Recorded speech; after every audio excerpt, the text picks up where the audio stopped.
నమస్తే అండి. నమస్కారం అమ్మా. 2015లో ఒక మంత్రివర్గ సమావేశం జరిగింది. ఆ సమావేశంలో ఒక ప్రాజెక్ట్ అయితే ప్రతిపాదనకి ఆమోదించారు.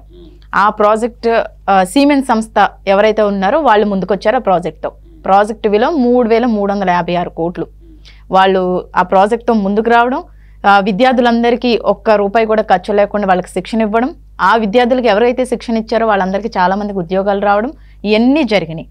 కానీ ఈ ప్రాజెక్ట్లో ఏవైతే 3,300 కోట్లు ఉన్నాయో అవి చంద్రబాబు గారే తీసేశారని, అందులో కుంభకోణం జరిగిందని వైసీపీ వాళ్ళు కేసు పెట్టడం అయితే జరిగింది. దాని గురించి ఆయన్ని అక్రమంగా అరెస్ట్ చేయడం జరిగింది చంద్రబాబు నాయుడు గారిని. అసలు దీని గురించి ఈ కథా కమామిషం అంటారు. నేను ఎందుకు చెప్తున్నానంటమ్మా, చిన్న మాట చెప్తాను. స్కిల్ డెవలప్మెంట్ అనేది ప్రతి మనిషి ఏదన్నా ఒక పని చేయాలంటే స్కిల్ ఉండాలి. దాన్ని భావితర బిడ్డల భవిష్యత్తుకి వాళ్ళు ఉద్యోగాలు కల్పించాలంటే స్కిల్ అనేది లేకుండా ఉందని చెప్పి ఈ స్కిల్ డెవలప్మెంట్ ప్రోగ్రాం లాంచ్ చేయడం జరిగింది. అది ఒక ఆంధ్రప్రదేశ్ ప్రభుత్వమే కాకుండా ఒక గుజరాత్ రాష్ట్రంలో కూడా జరిగింది. గుజరాత్ రాష్ట్రంలో కూడా అక్కడ ఉన్నటువంటి యువతకి ఉద్యోగాల పరికల్పన చేయటంలో జరిగింది. మనకి ఏముందంటే కార్పొరేట్ సంస్థలకి సామాజిక బాధ్యతలో భాగంగా ఒక 5% నిధులు కేటాయించాలి. ఇది సామాజిక బాధ్యతలో. దాంట్లో ఈ సిమెన్ అనే కంపెనీ ఒకటి ఎంటర్ అయింది. సామాజిక బాధ్యతలో భాగంగా మేము స్కిల్ డెవలప్మెంట్ సెంటర్లు పెడతాము, 90% నిధులు మేమే పెట్టుకుంటాము, 10% ప్రభుత్వం పెట్టుకోండి. సో కాబట్టి మేము యువతకి శిక్షణ ఇచ్చి ఉపాధి చూపించేటటువంటి మార్గాలు ఏర్పాటు చేస్తామని చెప్పి ఒక ప్రతిపాదనతో ముందుకు రావడం జరిగింది. అప్పటి ముఖ్యమంత్రి అయినటువంటి చంద్రబాబు నాయుడు గారు 2015 ఫిబ్రవరి 16వ తేదీన మంత్రివర్గ సమావేశం పెట్టి దాంట్లో తీర్మానం చేసి మొత్తం ఆ ప్రాజెక్టు విలువ ఏంటంటే 3,356 కోట్లు. అంటే 3,356 కోట్లు పెట్టుబడి పెడతామని కాదు దాని అర్థం. వాళ్ళు ఇచ్చేటటువంటి సాఫ్ట్వేరు, వాళ్ళు ఇచ్చేటటువంటి హార్డ్వేర్ యొక్క విలువ అది. దాని విలువతో పెట్టుకొని టోటల్గా ఏంటంటే దాన్ని కేంద్ర ప్రభుత్వ సంస్థ అయిన central institute of tool design అనే సంస్థతో వాల్యుయేషన్ కట్టించి, సెంట్రల్ గవర్నమెంట్ సంస్థ ఏంటది, central institute of tool design అనే సంస్థతో వాల్యుయేషన్ చేయించి వాళ్ళ ప్రతిపాదన చేసి దాన్ని CAG computer and auditor general వాళ్ళ చేత నివేదిక తయారు చేయించుకొని దాన్ని చేయడం జరిగింది. అయితే ఇక్కడ మనం ఒకటి గుర్తుపెట్టుకోవాలి ఈ సందర్భంలో. అంటే 90% వాళ్ళు పెట్టుకొని కేవలం రాష్ట్ర ప్రభుత్వం 10%. అప్పుడు ఉన్నత విద్యాశాఖ ముఖ్య కార్యదర్శి అంటే చీఫ్ సెక్రటరీ కింద ప్రతి శాఖకి ఒక కార్యదర్శి ఉంటారు, ఒక IAS ఆఫీసర్ ఉంటారు. అప్పుడు ఉన్నత విద్యాశాఖ ముఖ్య కార్యదర్శి ఎవరు, నీలం సాహ్ని, ఆమె జీవో జారీ చేసింది. అప్పటి ఆర్థిక శాఖ ముఖ్య కార్యదర్శి ఎవరు, అజయ్ కల్లం రెడ్డి గారు. అప్పటి ఆర్థిక శాఖ ముఖ్య కార్యదర్శి ఎవరు, అజయ్ కల్లం రెడ్డి గారు.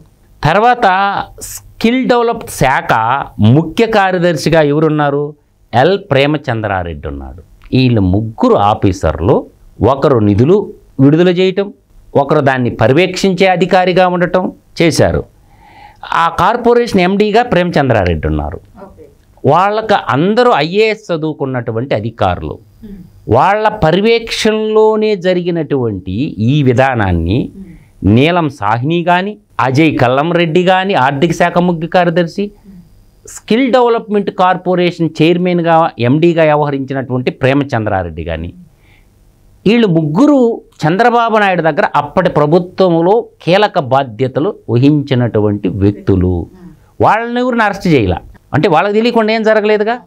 అందువల్ల ఏం చేశారంటే చంద్రబాబు నాయుడిని కేవలము కక్షతో చేసినటువంటి అరెస్టు. ఈ ముగ్గురు అధికారులు ప్రజెంటు జగన్మోహన్ రెడ్డి దగ్గర వర్క్ చేస్తూ ఉన్నారు. ఒక ఆయన ప్రభుత్వ సలహాదారుడుగా ఉన్నాడు, ఈయన ప్రేమచంద్రారెడ్డి ఉన్నాడు, కల్లం అజయ్ రెడ్డి ప్రభుత్వ సలహాదారుడుగా కూడా ఉన్నాడు.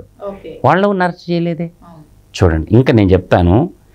ఈ ప్రాజెక్టులో 6 చోట్ల ఎక్సలెన్స్ కేంద్రాలు, 36 శిక్షణా కేంద్రాలు ఏర్పాటు చేయడం జరిగింది. ఆ 6 ఒక్కొక్క జోన్ అన్నమాట.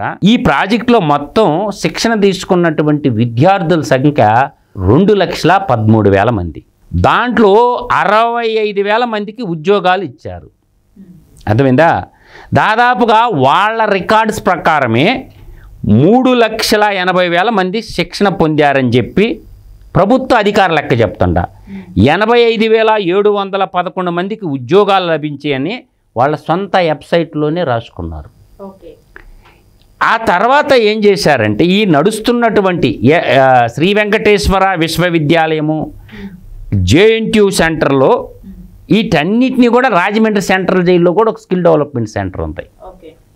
వీటన్నిటిని ఈ గైడెన్స్, ఈ ప్రాజెక్టు విలువను అన్నిటిని చేసినటువంటి ఈ క్లస్టర్కి చేసినటువంటి వాళ్ళన్నిటికి కూడా ప్రతి క్లస్టర్కి, అంటే 6 క్లస్టర్ అని చెప్పానుగా, ఒక్కొక్క క్లస్టర్కి 559.34 కోట్లు విలువైన సాఫ్ట్వేరు, హార్డ్వేరు. సాఫ్ట్వేర్ అంటే ఏంది? ప్రోగ్రామ్ చేసేది. హార్డ్వేర్ అంటే కంప్యూటర్లో దానికి సంబంధించినటువంటి ఇన్స్ట్రుమెంట్స్ అన్నీ వాళ్ళు ప్రొవైడ్ చేశారు. ఈ విధంగా 6 క్లస్టర్లకి 3,356 కోట్ల రూపాయలు ప్రాజెక్టు ఆమోదం కూడా పొందింది, కాగ్ ద్వారా ఆమోదం పొందింది. అయితే ఈ ప్రాజెక్టు ఎక్కడ వచ్చిందంటే 2017లో జిఎస్టీ విభాగం సంస్థకి ఒక 7 కోట్ల రూపాయలు వీళ్ళు కట్ల. ఎంత కట్టలేదు? 7 కోట్ల రూపాయలు. అది జిఎస్టీకి ఏరే సంస్థ మహారాష్ట్రలో 7 కోట్లు కట్ల. అది చంద్రబాబు నాయుడుకి ఏం సంబంధం? అది దాని మీద ఒక కేసుని అడ్డంగా పెట్టుకొని, ఎవరో మహారాష్ట్రలో కేసు కట్టిన వాళ్ళ మీద అడ్డం పెట్టుకొని దీని మీద పరిశోధనా పత్రాలు అయ్యి చేశారమ్మా. 2020 ఆగస్టులో మంత్రివర్గ ఉపసంఘం పరిశీలన చేయించి డిసెంబర్ 10న విజిలెన్స్ విచారణకు ఆదేశించారు. 2021 ఫిబ్రవరి 9న ఏసీబీ విచారణకి ఆదేశించారు. డిసెంబర్ 9న కేసు సిఐడికి అప్పగించారు. మీరు బాగా చూడండి, 2020 ఆగస్టులో మంత్రివర్గ ఉపసంఘంతో పరిశీలన చేయడం, డిసెంబర్ 10న విజిలెన్స్ విచారణకు ఆదేశించడం, 2021 ఫిబ్రవరి 9న ఏసీబీ విచారణకు ఆదేశించడం, 9న సిఐడికి అప్పగించడం. ఈ ప్రాజెక్టులో 3,300 కోట్లు కుంభకోణం జరిగిందని వైసీపీ నేతలు ఆరోపించడం మొదలుపెట్టారన్నమాట. ఈ డబ్బంతా చంద్రబాబు నాయుడే తినేశాడని వాళ్ళ విషపుత్రిక అయినటువంటి సాక్షి పత్రికలో రోతరాతలన్నీ రాపించుకోవడం జరిగింది. ప్రభుత్వ స్కిల్ డెవలప్మెంట్ ప్రాజెక్టుపై ఫోరెన్సిక్ ఆడిట్ జరిపించారు. ఫోరెన్సిక్ ఆడిట్ అంటే అది ఎవరు చేయాలమ్మా? ప్రభుత్వ ఆధ్వర్యంలో ఉన్నటువంటి చట్టబద్ధ సంస్థ అనేది కాగ్ చేత చేపియాలి. కాగ్ చేత కాకుండా హైదరాబాదులో ఉన్నటువంటి శరత్ అసోసియేట్స్ అనే సంస్థని ఎంపిక చేసుకొని వాళ్ళకి నచ్చినట్టు రిపోర్ట్ రాపించుకొని, దాంట్లో ఏంటంటే ఈ శరత్ అసోసియేషన్ వాళ్ళు కూడా తప్పు చేశారమ్మా. అంటే అది కూడా వైసీపీ వాళ్ళకి అనుకూలంగా ఉండే సంస్థ అంటారు. వాళ్ళు చేయకూడదు, అది వాళ్ళు ప్రభుత్వం చేయమన్నారు. వీళ్ళు పోయి ఎక్కడెక్కడ 6 ఎక్సలెన్స్ సెంటర్లకి, 36 శిక్షణా కేంద్రాలకి అక్కడేం పరికరాలు ఉన్నాయా లేవా, కంప్యూటర్లు ఉన్నాయా లేవా, ల్యాప్టాప్లు ఉన్నాయా లేవా, లెట్ స్క్రీన్లు ఉన్నాయా లేవా, విద్యార్థులు అయ్యేం చేయకుండా వాళ్ళు ప్రభుత్వం ఇచ్చిన కాగితాలు ఏ అయితే ఉన్నాయో దానికి అనుకూలంగా రిపోర్ట్ రాసిచ్చారనమాట. ఆ రిపోర్ట్ని అడ్డం పెట్టుకొని చంద్రబాబు నాయుడిని అరెస్ట్ చేయడం జరిగింది. దాంట్లో ఈ స్కిల్ డెవలప్మెంట్ ప్రాజెక్టులో ఈ మనకి అప్పట్లో కార్పొరేషన్ కార్యదర్శిగా ఉన్న గంటా సుబ్బారావు, డైరెక్టర్గా ఉన్నటువంటి మాజీ ఐఏఎస్ కె లక్ష్మీనారాయణతో కొంత మీద కేసు పెట్టడం జరిగింది. తర్వాత చంద్రబాబు నాయుడు సీఎంగా ఉన్నప్పుడు ఆయన దగ్గర ఓఎస్డీగా పనిచేశారనమాట ఈ లక్ష్మీనారాయణ. ఈ సుబ్బారావును సిఐడి పోలీసులు అరెస్ట్ చేశారు. తర్వాత స్కిల్ డెవలప్మెంట్ కార్పొరేషను ఎండీగా ఉన్న ప్రేమచంద్రారెడ్డి జోలికి మాత్రం పోలా. ఆ ఎండీగా ఉన్నది ఎవరు? ప్రేమచంద్రారెడ్డి. ఆయన రిటైర్డ్ అయిన తర్వాత దగ్గర నుంచి ప్రభుత్వంలో సలహాదారుడుగా ఉన్నారు. ఎవరు? రిటైర్డ్ అయిన కానించి ప్రేమచంద్రారెడ్డి జగన్మోహన్ రెడ్డి దగ్గర సలహాదారుడుగా ఉన్నారు. నాటి ఆర్థిక శాఖ ముఖ్య కార్యదర్శి అయిన అజయ్ కల్లం కూడా ఇంకొక ముఖ్య సలహాదారుడుగా ఉన్నారన్నమాట. అజయ్ కల్లం రెడ్డి ఆయన పూర్తి పేరు. తర్వాత 3,300 కోట్ల రూపాయల కుంభకోణం జరిగిందని ఆరోపించిన వైసీపీ నేతలు తర్వాత దాన్ని 500 కోట్లకు తగ్గించారు.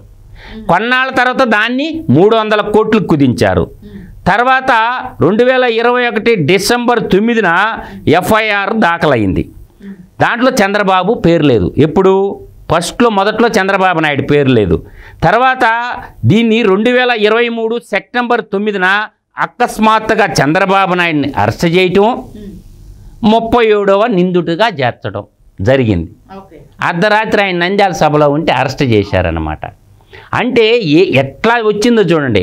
ఫస్ట్ ఏమో 3,356 కోట్లు అన్నారా, 500 కోట్లు అన్నారు, 30 కోట్లు అన్నారు, చివరికి ఆడికి వచ్చినారు 27 కోట్లకి పార్టీ పండు కాడికి దిగి వచ్చారు. అంటే వీర్ష్య దేశ పగతోటే నేను ఎందుకంటున్నా అంటే ఈ స్కిల్ మొత్తం కిల్ చేసినవుగా.